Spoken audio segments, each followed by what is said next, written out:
अन्याय करू नका आणि सहनही करू नका आणि गरज लागली तर द्याच बाळकडू। जय हिंद, जय महाराष्ट्र।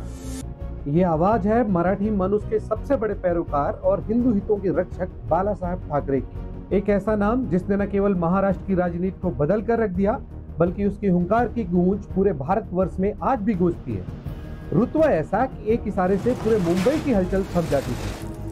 शख्सियत ऐसी कि प्रधानमंत्री नरेंद्र मोदी आज भी कहते हैं कि वो बाला साहब का कर्ज कभी भूल नहीं सकते। बाला साहब ठाकरे के विचारों के लिए उन्होंने और मेरे प्रति उनका अतिशय प्रेम था, अतिशय प्रेम था। तो मैं वो कर्ज भूल नहीं सकता, कर्ज भूल नहीं सकता। जो कहना है एकदम साफ, कोई डर नहीं, कोई लाग लपेट नहीं। The same way these British Hindus. But I'm saying that after the bomb blasts, arrests were made. I am a Hindu, a mad Hindu. लेकिन ये साधारण सा दिखने वाला आदमी कैसे मराठी अस्मिता और बाद में हिंदू हितों का सबसे बड़ा पैरोकार बन जाता है, चलिए जानते हैं।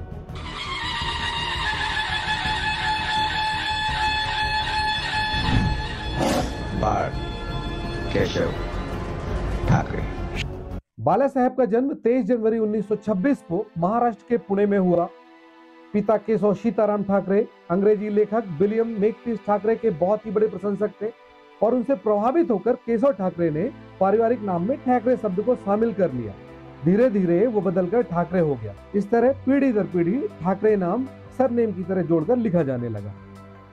बाल ठाकरे ने अपना प्रोफेशनल कैरियर मुंबई के प्रसिद्ध समाचार पत्र फ्री प्रेस जर्नल में एज ए कार्टूनिस्ट स्टार्ट किया। अपने स्वतंत्र तेवर और बिना दबाव में काम करने के स्टाइल के कारण उन्होंने 1960 में फ्री प्रेस जर्नल की नौकरी छोड़ दी। इसके बाद उन्होंने अपने भाई श्रीकांत के साथ मिलकर 13 अगस्त 1960 को साप्ताहिक मराठी अखबार मार्मिक निकालना शुरू किया। ये वो दौर था जब संयुक्त महाराष्ट्र आंदोलन और मराठी भाषा के आधार पर अलग राज्य की मांग काफी जोर पकड़ रही थी।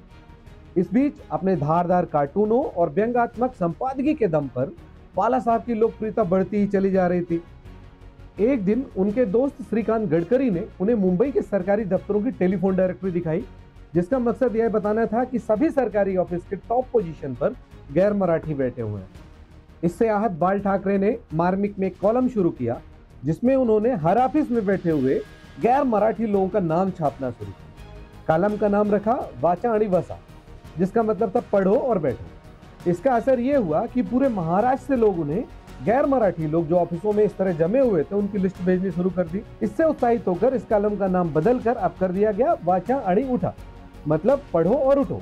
इस तरह अब मराठियों के सम्मान का मुद्दा बाला साहब का एजेंडा बन गया। मार्मिक का सर्कुलेशन बड़ा तेजी से बढ़ने लगा।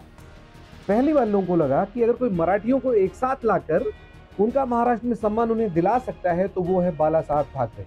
इसलिए अब मराठियों के हक की आवाज बन चुके बाला साहब को कई लोगों ने एक नया संगठन शुरू करने का आग्रह किया। अब तक बाला साहब को भी समझ आ चुका था कि उन्होंने लोगों की नब्ज पकड़ ली है और इस तरह बिना किसी मुहूर्त के 19 जून 1966 को सुबह 9:30 बजे 18 लोगों ने एक नारियल फोड़कर शिवसेना की स्थापना की। लगभग एक महीने बाद शिव सैनिकों के लिए नए नियम बनाए गए, जिसका मुख्य उद्देश्य था मराठियों द्वारा मराठियों की मदद करना। इसके बाद लगातार शिवसेना मराठियों के हितों के लिए उग्र आंदोलन और प्रदर्शन करती रही। काफी संख्या में युवा, कामगार और विद्यार्थी पार्टी से जुड़ने लगे। 1980 और 1990 के दशक में मुंबई में अपराध जगत चरम पर था। दाऊद इब्राहिम, छोटा राजन, अरुण गवली जैसे गैंगस्टर का आतंक सर उठा रहा था। लेकिन अपराध जगत भी बाला साहब के प्रभाव से अनजान नहीं था। लोगों को भरोसा होने लगा कि अगर उनकी कोई रक्षा कर सकता है तो वो है बाला साहब ठाकरे।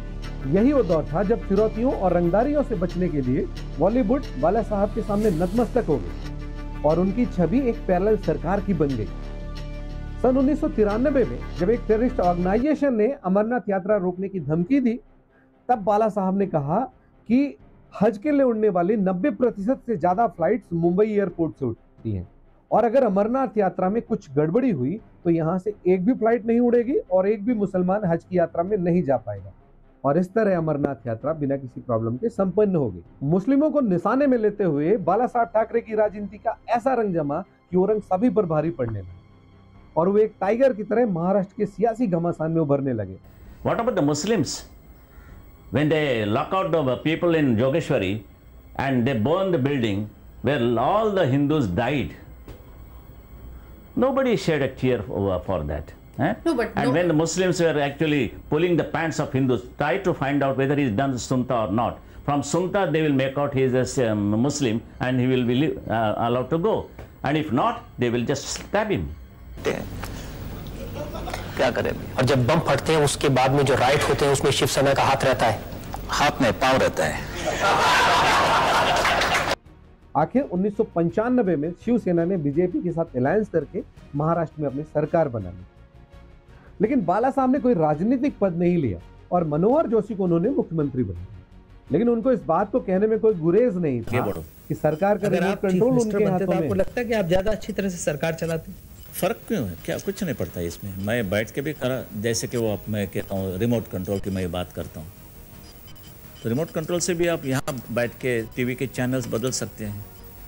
तो टीवी चैनल्स यहाँ से बैठ के बदल सकते हैं, तो गवर्नमेंट भी कोई इधर उधर हो जाए तो बातें बदल सकते हैं। बाला साहब ठाकरे अपनी सार्वजनिक छवि को लेकर काफी सतर्क थे। मुंबई में हुए सांप्रदायिक दंगों के बाद मणिरत्नम ने एक फिल्म बनाई बॉम्बे। इस फिल्म में शिव सैनिकों को मुसलमानों को मारते हुए और लूटते हुए दिखाया, जिसके अंत में बाला साहब ठाकरे का किरदार दुख व्यक्त करता है।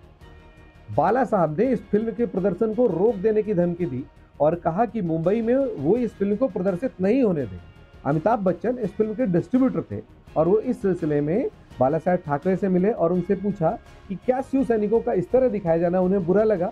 तो बाला साहब ठाकरे ने कहा बिल्कुल नहीं, उन्हें बुरा सिर्फ इस बात का लगा कि उनका किरदार आखिरी में दुख व्यक्त करता है और अपने किसी किए हुए काम के लिए कभी दुख व्यक्त नहीं करता। बाला साहब तो किसी को भी खरी खरी सुनाने में हिचकिचाते नहीं।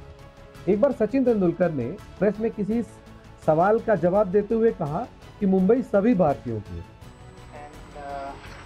I'm a Maharashtrian and I'm extremely proud of that. But I'm an Indian. India. Mumbai belongs to India. Mumbai belongs to India. इस पर बाला साहब ने सामना के माध्यम से कड़ा प्रहार किया और सचिन को हिदायत दी कि सचिन आप खेल के मैदान में रहो, राजनीति के मैदान में मत आओ। और आज तुम मराठी मानुसों के दिलों से रन आउट हो चुके हो। इसी तरह दिग्गज अभिनेता दिलीप कुमार बाला साहब के बहुत अच्छे दोस्त थे, लेकिन जब दिलीप साहब ने पाकिस्तान का सर्वश्रेष्ठ नागरिक सम्मान निशान इम्तियाज स्वीकार कर लिया, तब उन्होंने शिव सैनिकों को उनके खिलाफ प्रदर्शन करने का आदेश दिया, जिसके बाद शिव सैनिकों ने दिलीप साहब के घर के सामने अंडरवियर में प्रदर्शन किया। बाला साहब के राजनीतिक विरोधाभासों को भी कोई पूरी तरह से समझने का दावा नहीं कर सकता। इमरजेंसी के समय पर बाला साहब ने इमरजेंसी का समर्थन किया था। इसी तरह राज ठाकरे के ऊपर उद्धव ठाकरे को तरजीह देकर बाला साहब ने लोगों को कई तरह के कयास लगाने के लिए मजबूर कर दिया, लेकिन बाला साहब ताउम्र एक टाइगर की तरह जीते रहे और कभी अपने स्वाभिमान से उन्होंने समझौता नहीं किया। आखिर 17 नवंबर 2012 को कभी न थमने वाली मुंबई थम गई, जब उनके टाइगर और हिंदू हृदय सम्राट ने इस दुनिया को अलविदा कह दिया।